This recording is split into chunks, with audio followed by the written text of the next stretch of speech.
Welcome to episode number 5 of Conversations for the End. Today's guest is Matt Rose. Matt is a writer and YouTuber who enjoys going that extra mile when creating his content. At university, for instance, when tasked with writing an article in the student newspaper about TV game shows, in order to fully enter the psyche of the game show contestants, he applied for and appeared on the likes of Countdown and Britain's Got Talent. Many of these projects can be found on his blog, Fat Prose Matt Rose, where you can find him testing what you have to doodle on a note of currency before it's no longer acceptable, and whether you can get a blood alcohol content so high you legally require a liquor license to donate it. As of late, he's applied his thinking to YouTube. On his channel, simply named Matt Rose, he finds social media posts from all corners of the internet and presents them in a very literal fashion. Keyboard smashes are narrated phonetically. Tales of social faux pas on Reddit are reenacted, and if ChatGPT glitches and mistakenly reports the best breakfast is a raw egg cracked into a bowl of expired milk, that's exactly what he's going to guzzle down to test. So, I love this episode. I love Matt. And yeah, it's good fun. He's a good laugh. We talk about authenticity, creativity, and the idea of just throwing yourself into life. So I hope you enjoy it. If you're watching on YouTube, then follow us on Instagram at Conversations for the End. If you're listening on any of the audio platforms, then maybe watch it on YouTube and subscribe on there, and follow us on Instagram. So here we go, guys. Hope you enjoy it. Matt Rose.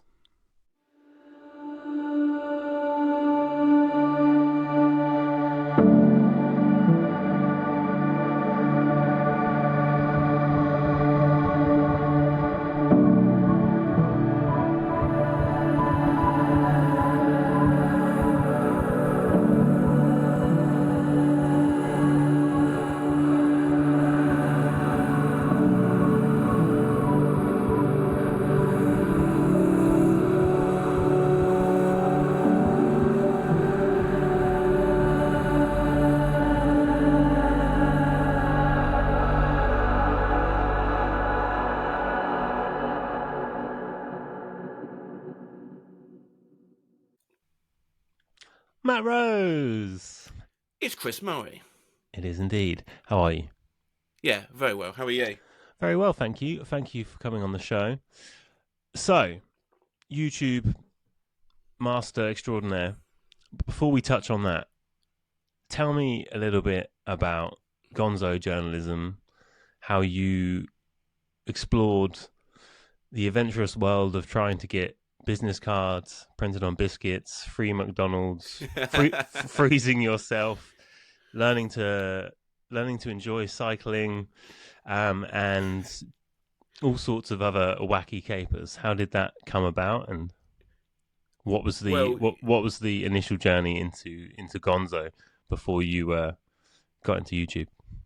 You've done your homework, because I'd forgotten about some of those. Certainly, printing business cards on biscuits. I had thought about that in about 5 years. So that is part of a blog I did, as you say, very much focusing on the idea of Gonzo journalism. And very simply, Gonzo journalism is putting yourself in the story, right? So it's sort of an extreme version of investigative journalism, pioneered by the late great Hunter S. Thompson, who was sent to cover a motorcycle race in the Nevada desert. I think he was allocated about 200 words for Rolling Stone magazine, and he came back with an entire novel and went, print that. And it was an exploration into whether the American dream is still alive. He would then go on to do things like he was sent to cover a fishing trip, right? One of these great big fishing trips where they're after trophy fish, big marlins and stuff. The idea being, of course, to quite passively cover, just the sort of ins and outs of where this fishing trip can be found. But he went, we're catching a shark, man. We're catching a shark. And then got on a boat and spent 5 days on acid trying to catch the biggest shark he could. And I liked it. At uni, I discovered it, and I hadn't really seen anything else quite like it. And I've always been of the mindset, like, if I see something on TV, that says don't try this, I'm always thinking, well, of course I'm going to try it because it looks fun and funny. And And, so I and you're thought, still alive, which I think is good because I mean that some could bring you into some risky situations. I haven't broken a bone I've broken wrists and ribs and stuff. I've not had a proper hospitalization, not been arrested. So it's remarkable, really. I'm very careful. We'll get you on the show again when that inevitably maybe happens. I don't know. Maybe those risks are behind you now. But if it ever does, I feel like that's the Yeah, time to bring you on. we'll stream it from prison when I'm in a neck Yeah. brace when something inevitably goes wrong. Yeah. So with that Gonzo journalism, Mm. obviously the scale of things vary in terms of the different things you put yourself into. Like you say, you put yourself into the story. What? Give me a few of your favourites of that. Okay, so I I wrote a piece on psychics. Okay, aka people who are able to offer a service whereabouts they will get in touch with someone who has passed on the other side, and be like, well, yeah, he's telling me that, oh, there's a purple box under the bed with some photos in it, and you need to take more risks. And because when I was at work, my co-workers would talk about psychics, and that they spent a lot of money on psychics, and I was of the I was of the belief that some of these psychics, I think it's reasonable to say, possibly cannot communicate with your dead uncle, and actually are employing a sort of special service for financial gain. Surely And they went, not. no, that's impossible. So I thought, well, I could just, I could just argue my case, or I could become a psychic. So I trained to become a psychic using the methods that they employ, offered my services as a psychic, gave a psychic reading to a stranger who then said, I didn't go under my real name. I went under the pseudonym, which I believe was Ed Frimley. And he said, Ed, the person, so I met up with a guy in Southampton, gave him a fairly decent psychic reading using some of their sort of, all-encompassing Barnum statements and all these tricks I'd learned. And he said, Ed Frimley, you're a very good psychic indeed. And I thought that was my proof. I'd set out my stall. That was what I'd aimed to prove or disprove, if you will. And by putting myself in the story, I feel I'd done it. And that's the beauty of Gonzo. So just to clarify with that story, then you say you learned these techniques, Yes. on how to be a psychic. Those techniques are kind of the grift. They're not the Oh, I can't actually. They're not the techniques of someone who may genuinely be a psychic, if such a thing were true, right? They are the kind of smoke and mirrors kind of techniques that make someone believe that you are a psychic. Just to confirm, I can't. I'm not in Stranger Things. I can't actually talk to another dimension of spectral beings. I've learned to say things like, oh, and your father. I'm getting a sort of, when he passed, it was something to do with the chest. Am I getting that right? Because lots of old men die of heart attacks and or lung cancer. So they go, yeah. How did you know that? And if ever you get it wrong, you just say, you just sort of go, oh yeah, no, sorry, I'm picking up someone else, and eventually you'll get enough good stuff. But that's one of many. But that's a favourite of mine. Okay. Any others? Well, I did how to get free McDonald's. That was more fun. You're quite vigorous with that. You went through many different ways. I like McDonald's. Yeah. Well, I wanted a free lunch, and I thought, how is it possible in this society to not pay for your lunch every day? Because I was sick of paying for lunch, and I thought, well, I'd run a few experiments on McDonald's, and for instance, I came up with a fake identity, which is free cheeseburger Mike. So I got a T-shirt made and a cap said free cheeseburger Mike, and I printed out a letter ostensibly from McDonald's head office saying, dear Mike, we can't believe that you've eaten 1 million cheeseburgers. What an achievement. We're delighted to offer you free cheeseburgers from any of our franchises in the south of England and Canada for life. So, and then I took that into a McDonald's, ordered a cheeseburger, then it was 99p, please. And no, I'm free cheeseburger Mike. I'm famous. That one didn't work. Didn't work. But okay. Quite a few of them did.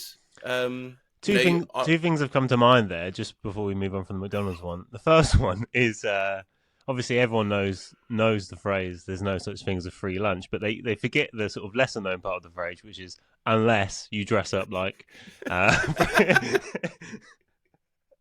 Yeah, there is such thing as a free lunch. Yeah, so there would have been some successes there. I mean, what also before we go on to those successes on the ones that did work with the McDonald's, I'm intrigued already. We're starting to see this kind of Mataverse, the multiverse of Matts emerging with free cheeseburger Mike and what was the name of the Edward Frimley from Bulgaria. Edward Frimley from Bulgaria. So there's a franchise opportunities there that I'm seeing. So yeah, there's potential.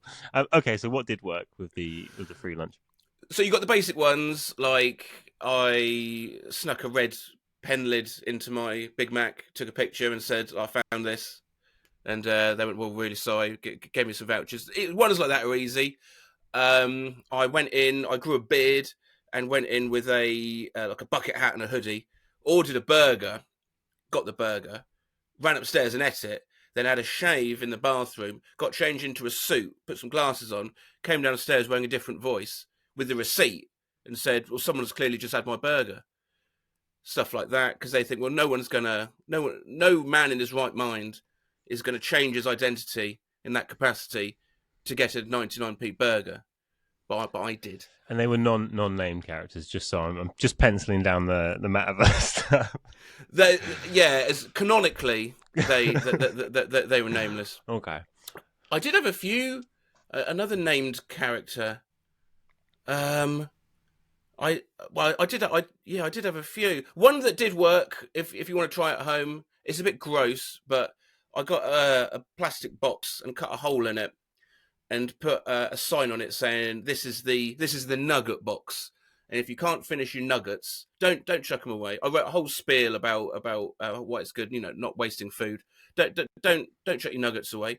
Put them in the nugget box, and what we do is we grind them down into a fuel that powers freighter ships out at sea. And people were reading it, and they got a few nuggets, which you can then take home, microwave. It's a free lunch. Okay. I mean, it's good to know. The good thing about this stuff is not only is it entertaining, but it provides people with valuable resources, I think, to live life with. Okay, so give me another one. Another not lunch. Give me another Gonzo. Any ones that were profoundly life altering. Any that shift your perception on reality, sort of wholesale. Yeah. Well, I did one where I tried to, because I did a few about death, and I did one about cryogenic freezing. I did one about fruitarianism. Is that linked to cancer?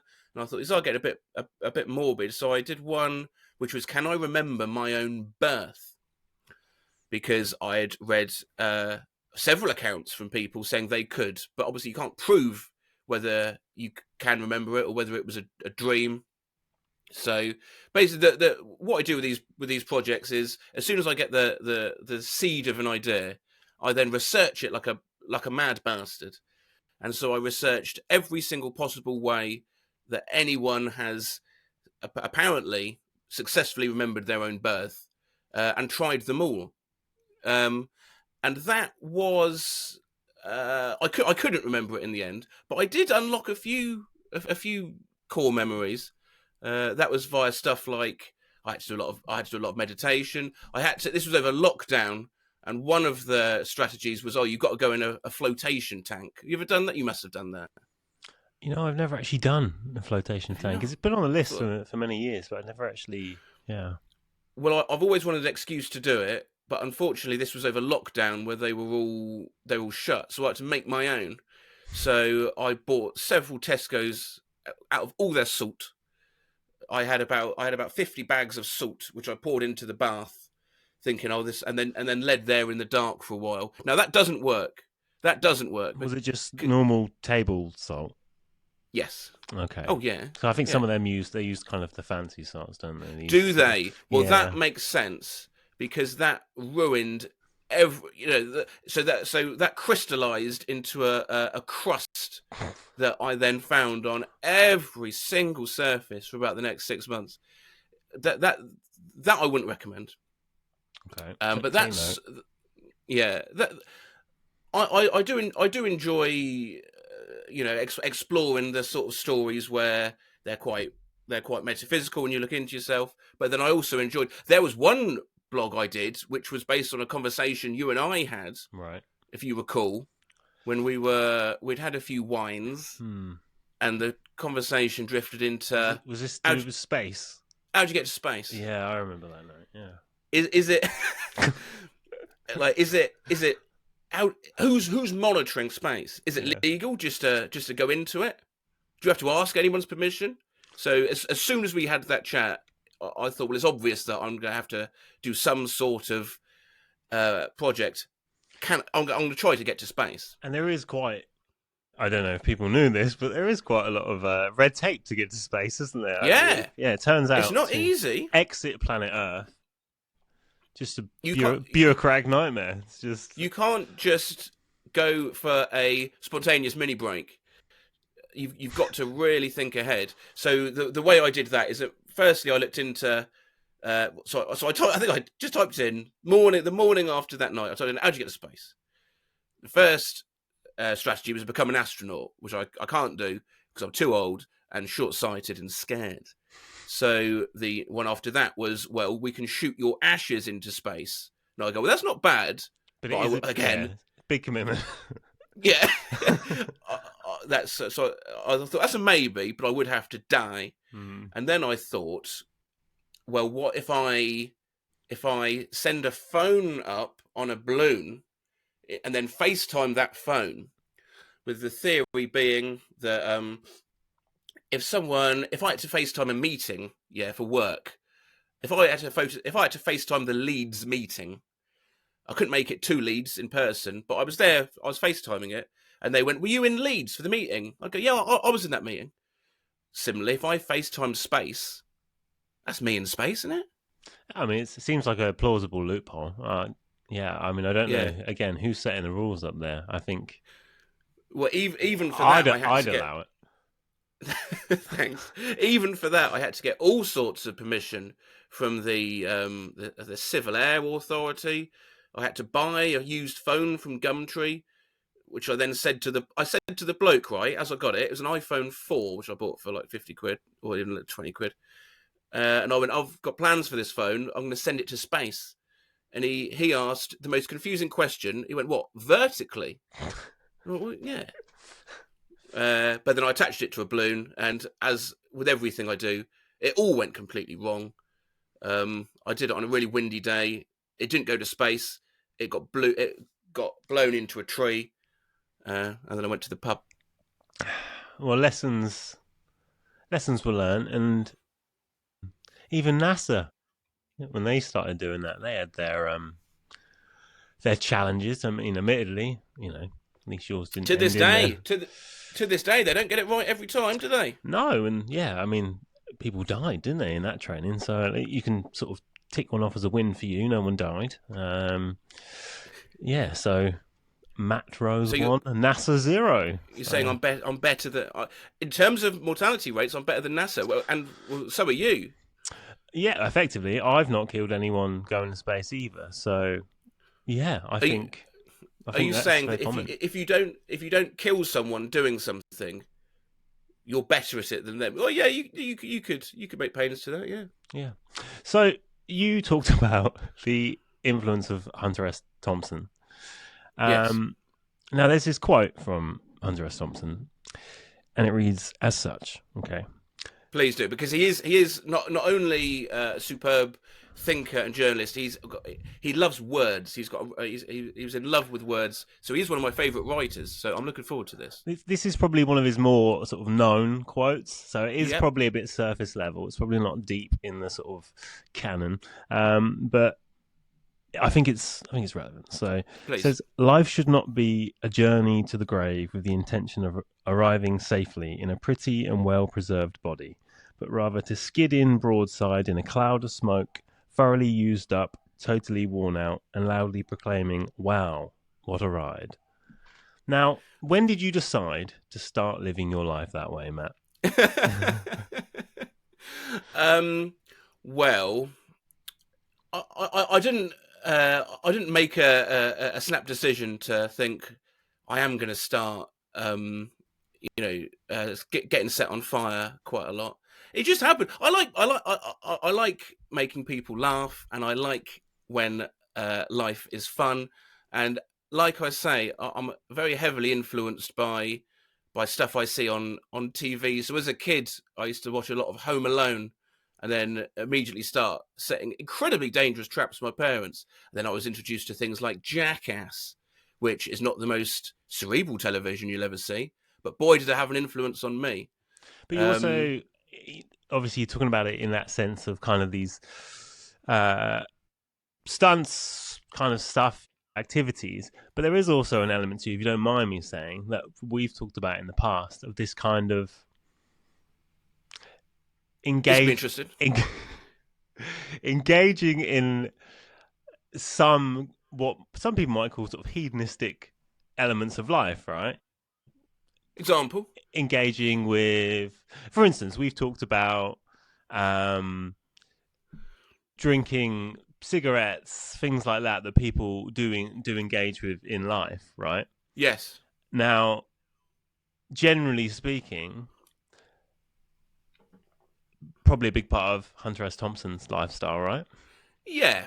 Um, well, What's your view on nowadays in the culture? We hear a lot about this kind of optimization of the human body, of wellness, of like yeah. productivity, and kind of making the most out of who you are. And a lot of it is all very kind of all drinking is bad, etc., etc. The common things that we know of those things. Now, am I right in saying that you kind of hold a mindset of those things where, in some occasions, those things can be enjoyed and can be engaged with in some. I don't want to take you off brand here or anything like that, but No, no, no, no, no. I think I know. I know it's absolutely fine. I think I know where you're going. So the the shorter the short answer one could give would, of course, be a little acronym called YOLO, right?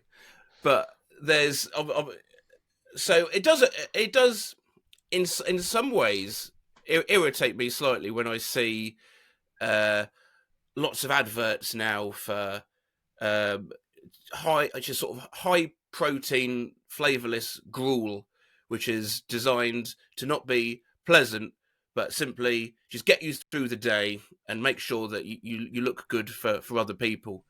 That's not what I like. I quite enjoy ribs and duck and whiskey, and yeah, in that respect, I think I maybe would have done better in, say, Victorian times. Uh, but why do I like that? I think it's because you're not going to be remembered for um for eating well and looking good. Uh, but I suppose you're not really going to be remembered. Oh, you might be remembered for being a hedonistic glutton. I would certainly prefer to be remembered for the latter. yeah, I think And it's. I think, Go go on. on. No, you go. You go. Well, I think it goes hand in hand with so Hunter S. Thompson was obviously fairly rock and roll, right? There is I'm sure a pretty, it must be an apocryphal his daily diet, right? Which started off with cocaine and was just the most unbelievable sort of. I think he woke up at 3 p.m. and then would go to sleep at 8 a.m. and in that time would do pretty much every drug you've heard of. It would just be drinking, but also eating all this incredible food. And as that quote kind of suggests, I think you've got to, if you're not attacking life like that, and if you're not looking at every sort of every question and every story you've got to write, yeah.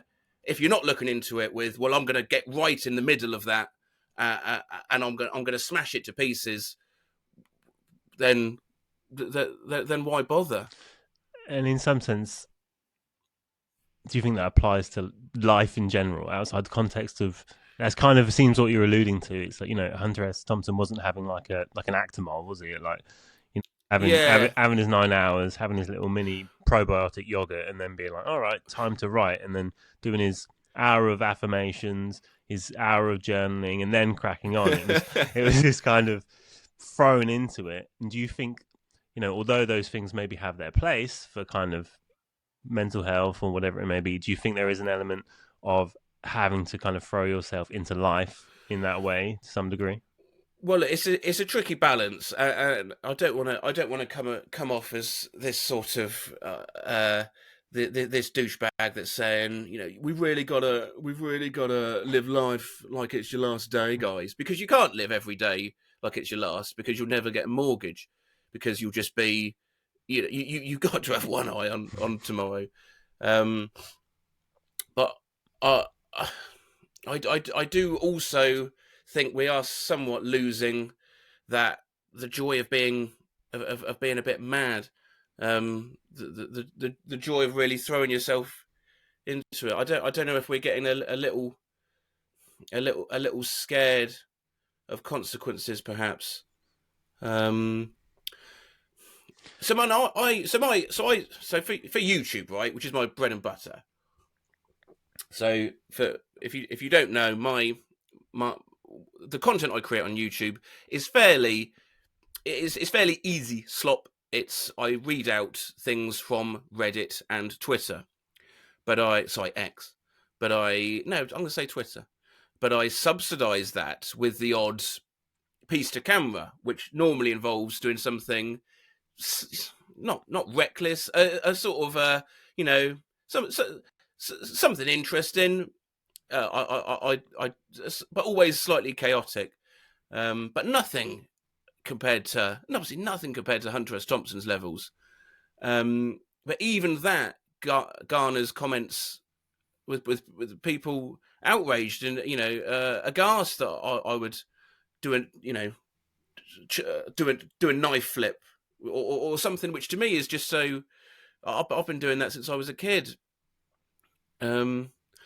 So I don't know quite what I'm getting at, really, Christopher Murray. But thanks for having me. No, I think what you're getting at is there's a place, like you said. I think the way you said one eye on kind of like the sensible things and one eye on the future is necessary, but to not engage with those things is in some sense to not acknowledge the absurdity of existence, right? And this whole thing is, when you break it down, utterly mental that we exist and we are these kind of sentient meat bags kind of bumping around and kind of open to maybe not infinite possibilities, but pretty close to a large variety of possibilities.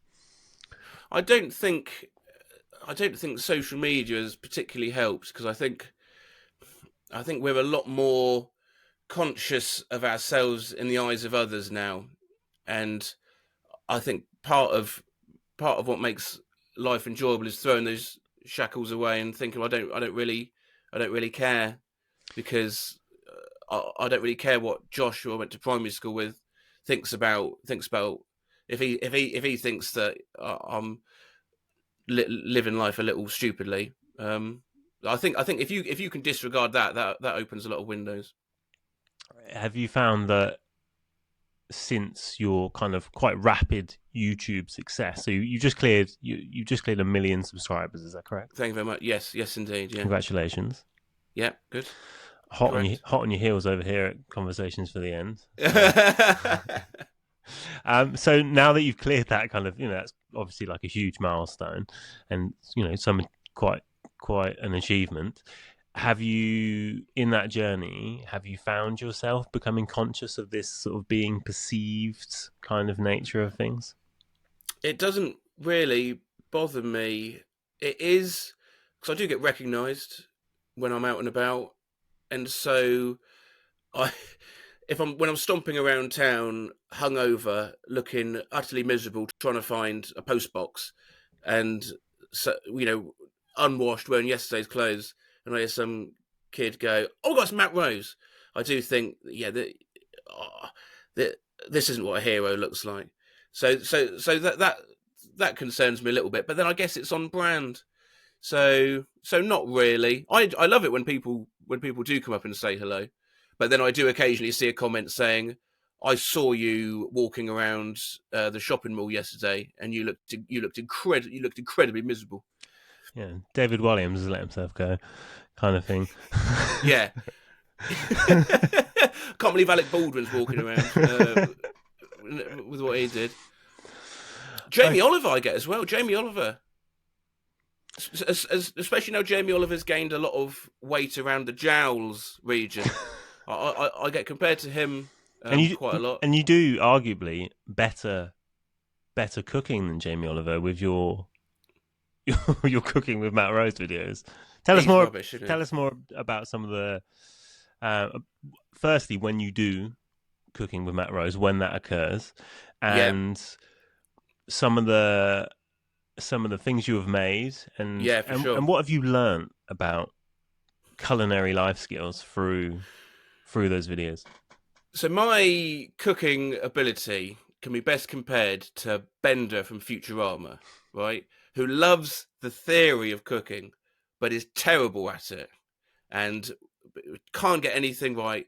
So I love cooking, and I'm forever watching cooking videos, forever watching Marco Pierre, Ramsay, of course.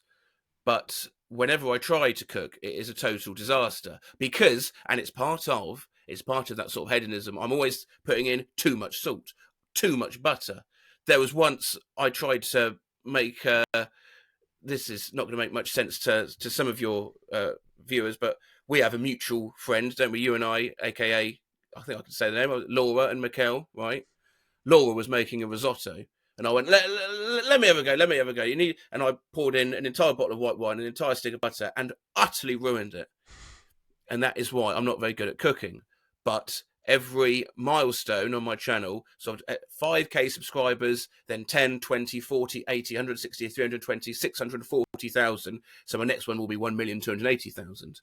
I cook, and I try to make something. Again, it's sort of like what when I write articles, I cook something if I'm pretty sure it's not been cooked before. So I tried to make deep fried Jaeger bombs. The first one I tried to do was, do you know those Coke Haribo sweets? Yeah, I don't know if I'm familiar. of course you have. Coke. They look like little Coke bottles. Oh, okay. Oh, Coke Haribo sweets. Yes, I'm familiar. Yeah, I What did thought you it was think I said? Coke Coke Haribo. Haribo. Yeah, Coke Haribo. Coke No, the Haribo. Coke Haribo Got it. sweets. Yes. I thought, would they work well melted down on toast? So that was the first one I did. And, oh, no. Yeah, Coke toast. I think was a that. Well, what happens is, I put it in so why didn't this work? So I put it in a frying pan, mixed it with Coke and brown sugar until it turned into a fairly aggressive syrup, then had that on white buttered toast. Now, the issue was I let it cool, and it turned into the most powerful glue that I've ever sensed. And when I took a bite out of that, I genuinely thought I'm losing all these teeth. I don't know how I extricated that Coke toast from my mouth without losing any teeth. So what have I learned? What have I learned from doing that? I have learned that it's good to take risks, because had that worked, who's to say? How did I know that wasn't going to work? I ask you that. And I suppose that's it. Any true pioneer, any true visionary has to take these risks and take these leaps And of faith. that's what I've been driving at this whole time. Yes, that's what goes hand in hand with, I think, drinking lots and sort of, um, again, not living life like every day's your last, but certainly chucking yourself into life, do doing things that no one else has done. Because, as you say, if people stop doing that, then as a species we're in trouble. Yeah, I think wise You don't words. you don't sound like you're in total No, concurrence. I'm pondering, and I'm just thinking about how much value this podcast is serving. People have learned how to get a free lunch. They've learned how to innovate and how to reinvigorate their life, and potentially how to get to space. So far, You find you find me another podcast that hits those big three. if this doesn't pop off in the algorithm, there's something's going wrong. Okay, one thing I wanted to talk about is I roped you into doing a project for me a little while back. It was like a filming. You were acting in this, and I was acting as a producer for this. And I remember we were on the day, we were on this green screen set, and we had you sort of precariously perched on this kind of makeshift setup to mimic this scene where you were kind of floating in this void. But it was integral for the time that we wanted you to cry. Yes. Now, your fans, your YouTube followers, maybe they don't see that side of you, and I thought it'd just be good to touch on this because I've never seen someone so professionally able to cry on cue. So And yeah, can you just tell us how you were able to? I think it was from the time I asked you, I'd turned my back, I'd maybe gone to pick something up. Within about 3 minutes, I turned around and you were staring into your phone, looking teary eyed as requested. So tell us about that. How did you do that? Let's give people some insight into what's at the core of Matt Rose and yeah. what. Well, there's a few things to address there. So first and foremost, I'm not an actor. My so it was you disagree. You enjoy getting me. You enjoy you see something in me. Maybe that's just that's because you're such a good producer. But certainly my drama teacher I think in it's all secondary you. school. My drama teacher in secondary school said I was the worst student she's ever had in all her years of teaching. She said that to me in front of the class. I'm not. So when I need to do some acting, such as when you said I need to cry, I thought, well, let's not pretend. Let's bloody cry then. Which In is much the same. that Gonzo Hey, mentality that you were talking about. So it's all coming there full it is. circle. Much as when I do the YouTube videos, if I need to read out a sneeze, I'm not just going to pretend to sneeze. I'm snorting lines of pepper to create a real sneeze. So when it was time to cry, what I did, and this will be the second Futurama reference of the session, but I got a clip of a particular episode in Futurama, and if you want, I could probably should I see if I can create a tear now? Yeah, let's try it. I mean, maybe I don't know how this copywriting stuff works on YouTube. Well, I'm not going to play any. so- I'm not going to play any audio, so it'll just okay, yeah. be. So that's good. So, Yeah, so if I type in Futurama, Jurassic Bark, and yes. if you haven't watched Futurama, Mm-hmm. this is an episode where the protagonist, how to explain this, he has an opportunity to resuscitate his dead dog, but decides against it because he realizes, excuse me, that after he went missing, his dog lived for another 5 years or so. And the protagonist goes, well, why? I can't believe that he had another 5 years after he lost me. Then it's revealed what actually happens is the dog had been waiting for him for 5 years. And I like dogs.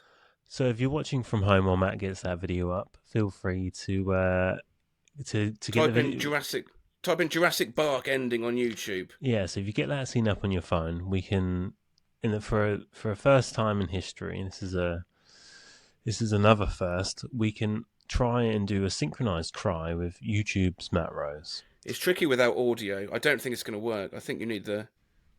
Oh, it's sad. I don't think you're going to get any tears out of me now, unfortunately.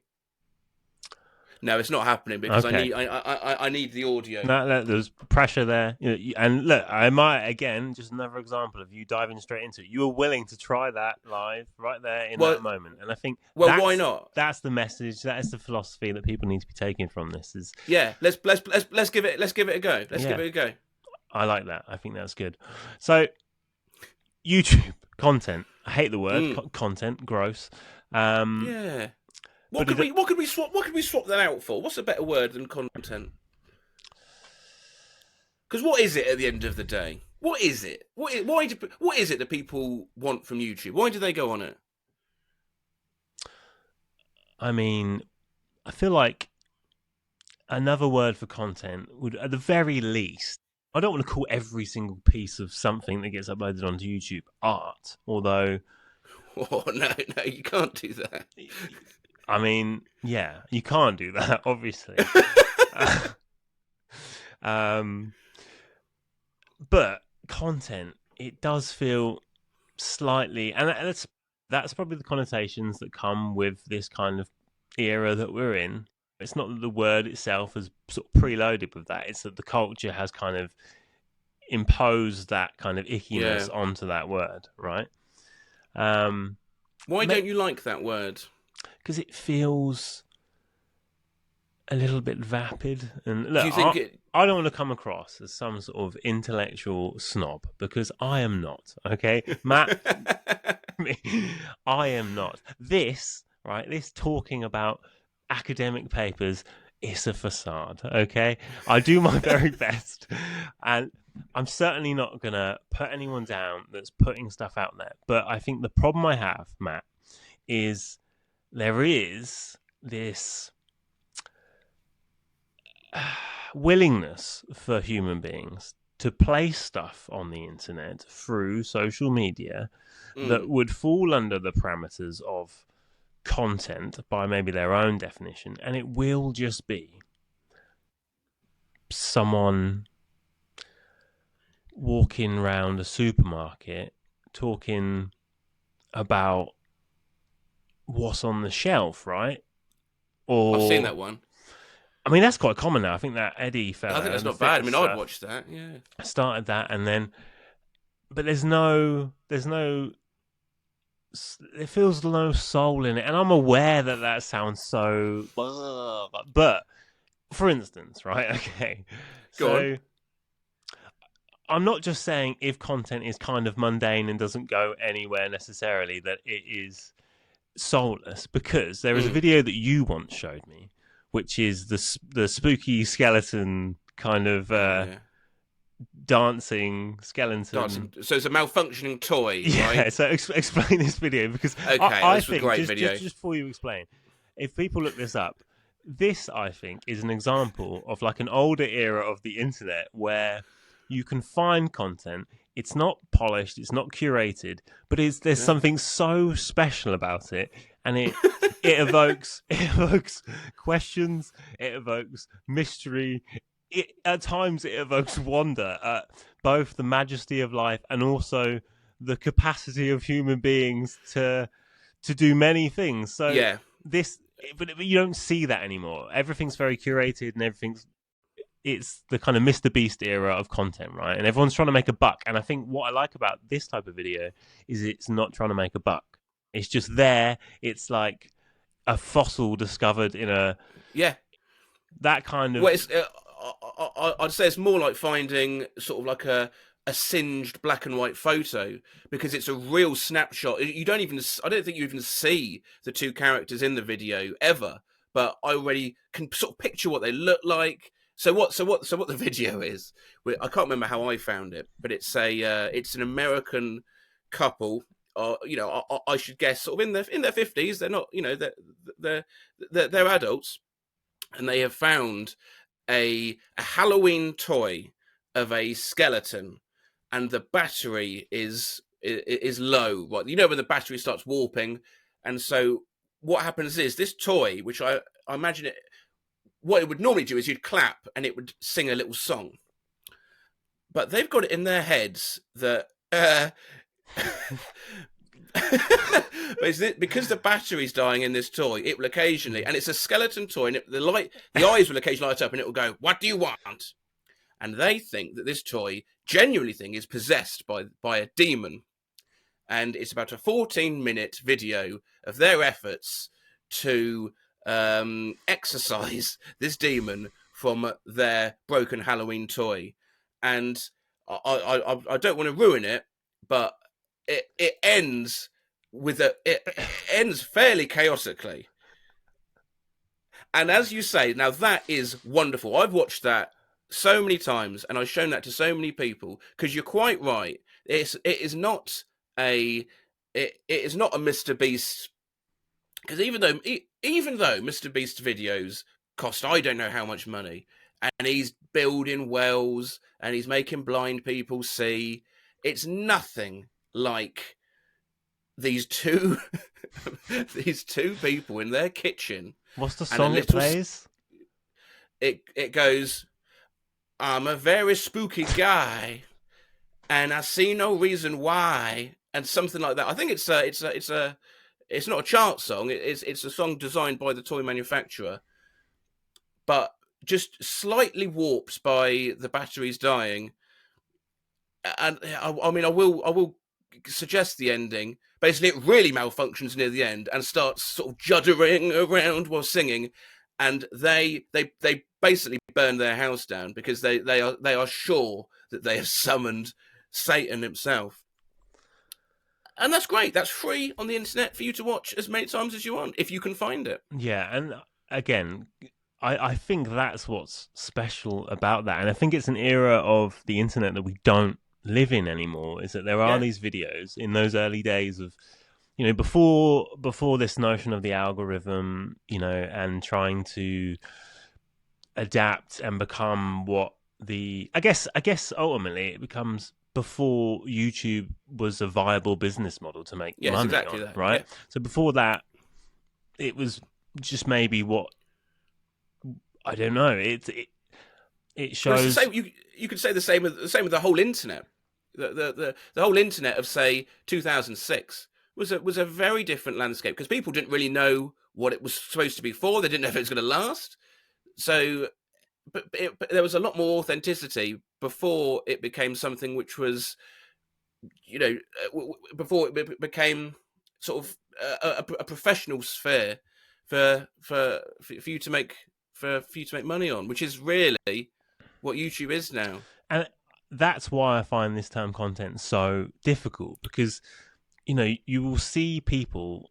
There's a lot of this kind of idea of the faceless YouTuber now, right? And you are, in some sense, 1 foot in the faceless YouTuber. Obviously, you bring your face into it, and there's something about you that's engaging. But the way a lot of this faceless YouTube content gets literally sold to people, you'll see social media, you know, TikTok, Instagram Reels, or whatever it may be, telling people, it opens with, here's how you can make £60,000 a day by being a faceless YouTuber. That's the hook.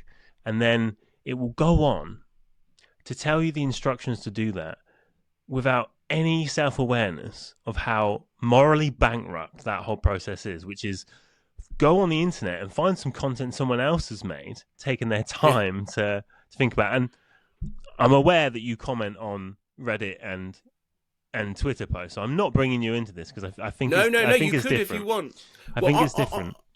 But yeah, I mean, just for the record, I fell into doing this type of content. I quite by accident became a reader outer. But you're absolutely right. I'm not bringing your content into it, because I think yours is different. These videos that I see will literally be yours is like you're curating something, right? So you're sure. There's research elements involved, and then you curate it, and then it's got your personality brought into that. This is, you will see, it might be like a sketch or something, but it's copied word for word, kind of beat for beat, from someone else, right? And then repackaged. And that will be sold as how you make money. And I guess what I find icky because I associate stuff like that with the term content, is the process of doing creative work, right? Of creating content there is something in the process of doing it, right? Like in, this thing we keep coming back to in this podcast, which is the throwing yourself into something. Okay, like you discover your own uniqueness in the process of the doing of the thing. Like you said yourself, Right. if I need to sneeze, I'm not going to fake that sneeze. I'm going to put the pepper up my nose and sneeze. That's you throwing yourself into the process, like Hunter S. Thompson would do, finding out who you are in that process. And who you are is, on the micro level, someone who wants an authentic sneeze for whatever reason that may be, and is willing to snort pepper to give that in your creative work at the end of it, right? So there's this process of discovery in the process of the doing of the thing, and I feel like what the term content at least suggests to me, I don't like it. And look, it's semantics. We all know what it means when we say content, and I could just not be such a pretentious No, you're doing fine. arse about it and let it go. But as we're exploring this idea, I think it negates that whole finding out things about yourself in the doing of the process. Look, I'll give you an example. This podcast, right? This is episode 5 of this podcast. This is relatively new. There's not that many people out there looking at this right now, and who knows what the future holds. But to tell the truth, I have to spend, I would say, at least 15 minutes after, when I'm editing each of these videos of the full podcast, just editing out the times that I say, Okay. Oh, so if you really? I've not noticed that. Yeah. So if you listen to the podcast, you'll be like, he doesn't say it once, and you'd be right in terms of what you're listening to, because I do go through it and I just mute that a little bit, and it's so quick in my dialect that you don't even see my lips. Like it doesn't register. It's like it comes out of a tiny little voice, like a little man in my mouth that says it. Yeah, but look, authenticity, and there is this. You've got to release a mega mix of all the times you say Yeah, if we get to episode 10, I could probably release like an 11-hour audiobook of just, honestly, it's you're going to notice it in. Yeah, I'm desperately listening out for it now. I have to be so conscious for the rest of this episode because you will notice it. But look, that's transparency. That is the process. I discovered about myself in the making of these episodes that I say a lot. And it's something I don't do as much when I'm having conversations in my real life. But for some reason, you put me at this desk in front of this microphone with that camera there, and it's like the only word I've ever known. Like, what an interesting phrase to lean on as a crutch. So why are you saying? I wonder why you are saying. Is it because you're constantly you're asking do you know? You're asking do you know what I'm saying? Basically. Yeah, and I guess the ironic thing about it is often when I say it, I'm explaining some sort of weighty point that I myself in the moment am trying to like parcel together. And very often I don't think they do know. And that's why you don't stop. That's why you would never let them. Yeah. You would never let someone go, I'll just stop you there, Chris. No, I don't know. I don't know what you're talking about at all. It's like I've taken on some of those medium psychic tricks you said, and I'm like gaslighting them gradually. I'm like talking. You do know. Yeah, some. You do know what I mean. I'm like, yeah, you know. Yeah. Just absolute gibberish, followed by, and you understand this. Yeah, so looking at me baffled. It's the sort of not the droids you are looking for kind of like. Yeah. So look, that's the authenticity of creation, and like, do I wish that I didn't say that? Yes. Do I wish that I didn't have to listen back to every single one? Most definitely. Is it a fact of me doing this process? Yes. Do I hope that I subsequently once I've noticed that, begin to change that and make these more fluid, where I can spare myself the 10 minutes of taking them out. You've got to keep them in this episode. You've got to keep them in this episode as No. as a test. Well, this whole episode has been about authenticity, right? And how we grew up with the internet with a level of authenticity, and that's why we respond so well to the little skeleton dancing video, and that's why I fake sneezes. So that's why I do real sneezes rather than fake them, because the internet that we grew up with had a level of authenticity to it, which has now been removed because everything has to be so polished, because there's so much of it. We're bustling to be seen. So don't you dare take a out of this. And you know that you need to keep in the knows. Look, you got to, Chris. You've got to. I mean, you could take them out. Episodes moving forward, you take them out. I've spotted myself do it a few times in this episode. You've got to keep them in, and I'm glad I've addressed it. I think this is good. I think as a weight has been lifted. It's like, my name's Chris, and I'm a you-knower. And maybe I'll get clean from that and be able to put that behind me. But I guess the first step is admitting that you're powerless to saying in between pauses. Maybe, look, I tell you what, worst case scenario, I'll listen to it. Sometimes it does detract from maybe what I'm trying to say. So that's why I do it. I'm trying to facilitate a nice listening experience. We're getting too caught up in this, but I'll have a listen. And maybe, but what I might do is I might just pop at the end of this podcast, maybe as a little sort of post-credits scene. That'd be great. I can just have all the knows from this episode, and we'll see how it goes. I can't wait. You've got to. Yeah, I mean, I've got myself in a quandary there, haven't I? Because I have banged on about how content isn't authentic, and then I've tried to be authentic by admitting that I do that, and now I'm in a further quandary of, that's a pickle. It's okay. It's okay to say It is okay to say but it does stammer and break up the flow sometimes. It has, every episode I think has improved, and it has got less and less. What I can do in the edit of this is with the with the transcript, I can search a phrase, so I can search and then it will tell me the number of that appear in it. And I think the first episode I did with Andrew Howe, I searched it because I started noticing it myself, and it came up like 178. No. Now, and that's 60 minutes. So that mathematically, that seems very strange. And there are that he would say, quite a bit, and other guests have said. However, there was one. There was a natural one. You might have just called it. There you go. I think there was a natural one just there. Lovely. To see one in the wild like that. Yeah, and that'll be one that I won't be able to edit out now because you've said that. So correct. There you go. But the rest, you won't even know they're there. But I don't think anyone else would have noticed. And maybe not, because I didn't notice it with the guest. But it is something that I think once you pick up on, it becomes more apparent. But anyway, look, you've seen, there you go, behind the wizard's curtain.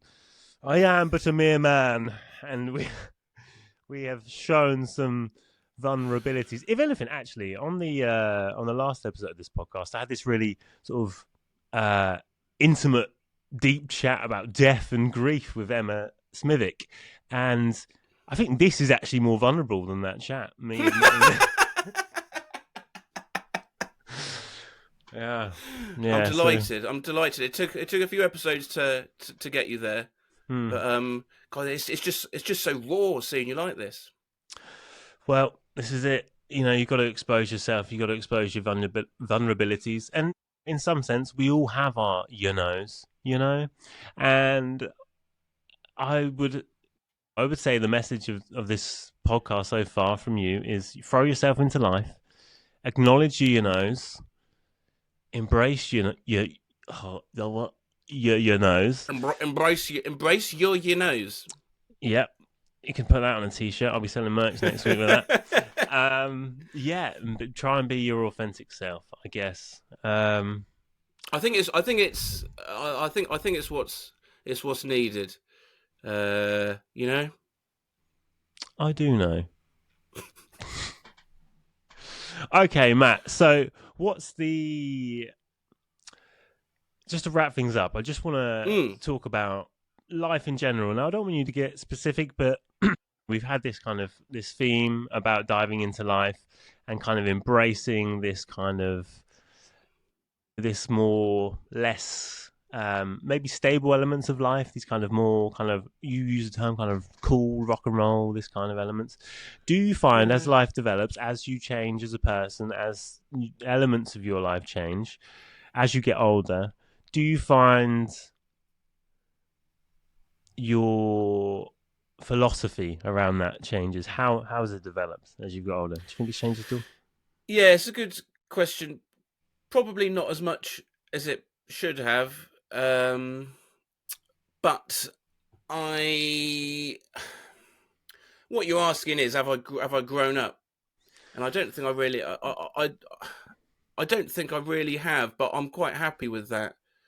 Uh, the I really fear the idea of growing dull, and I think anything you can do to keep that at bay is good for you in the long run. Sometimes I overhear conversations that are so tedious. It's just, not that I'm eavesdropping on people, but I think, guys, is that really sort of the most important thing in your day right now? Uh, so I think it's important. I think it's good to keeps you sane. I think. Do you think that's Um, partly, we talked a lot about authenticity and kind of mm, being yourself and being able to express that and kind of not being afraid to shy away from that. Do you think yeah, people have a problem with finding their authentic selves? Do you think that's what leads them to kind of what otherwise objectively might be seen as kind of yeah. I th- maybe trivial conversation, trivial content? We're talking about all of these things. Do yeah, you think, look, one thing I'll say to lead into that is I just spent a lot of time kind of knocking other people's content, right? And glass houses throw stones. I get it.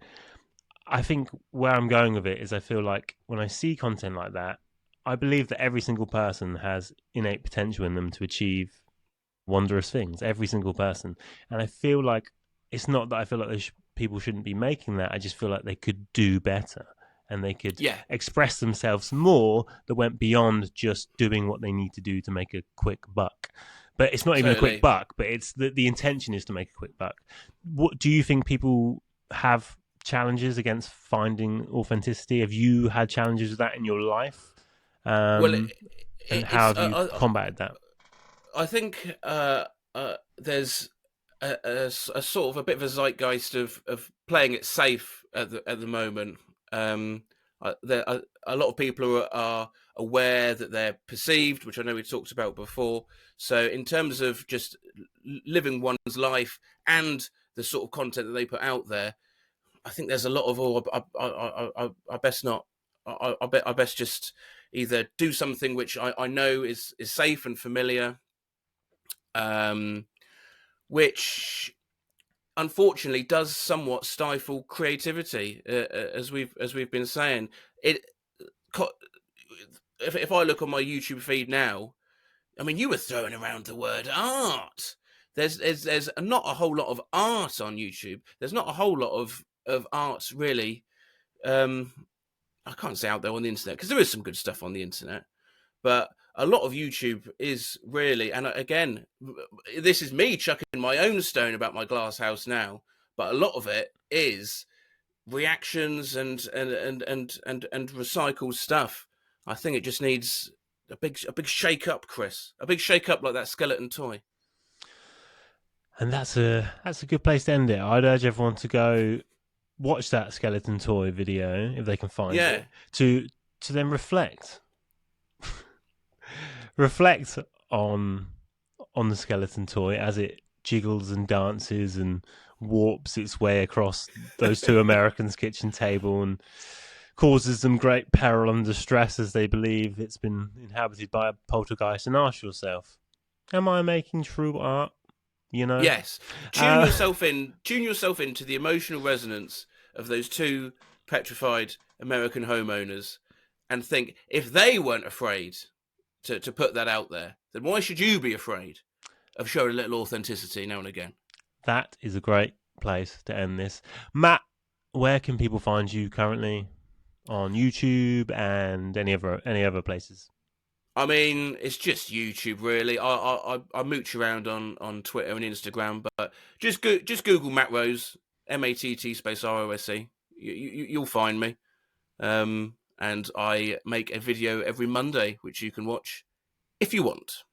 Fantastic. Matt, you are a absolute pleasure of a human being. It's a joy to know you. It's a joy to be in your presence, both physically and virtually. And I've had very much a good time. So thank you for coming on the show. Thank you, Chris. Signing off. Thanks so much, Matt. Bye. Bye bye.